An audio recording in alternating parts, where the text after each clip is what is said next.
Oyijon, sizga nima bo'ldi? Nega birdan tobingiz qochib qoldi? Nimasini aytasan bolam? Allohning bergan dardida bu ham akalaring shifokorga olib borib kelishdi. Nima deganini hali menga aytishmadi. Hozir unaqada akalarimdan bir o'zim gaplashib chiqaychi, hozir chiqaman, xo'p? Xo'p.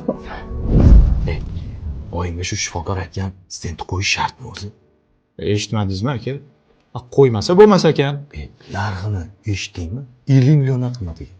Qayerdan olasan hozir shuncha pulni? Bilmadim. Menda hozir bunaqa pul yo'q. Bolalarimni o'qitishim kerak. O'zlariga yarasha xarajatlari bor. Mashinangni sotsangchi. Qiziqmisiz aka? O'zi shu mashina bilan ro'zg'orim bir chetini tebratib turgan bo'lsam. O'zingizchi? Qator uylaringiz bor. O'shalarning bittasini soting. Bilasan, uylarimni hammasini kreditga olganman. Qolaversa, ana o'qib olgan mashinam ham kreditga. Qayerdan olaman men senga hozir shuncha pulni? Aka, unda vrach bilan gaplashib, oyimga muolaja olamiz. Operatsiya qildirmaymiz. Xo'p, menga ma'qul. Bo'pti, shunaqa qilamiz.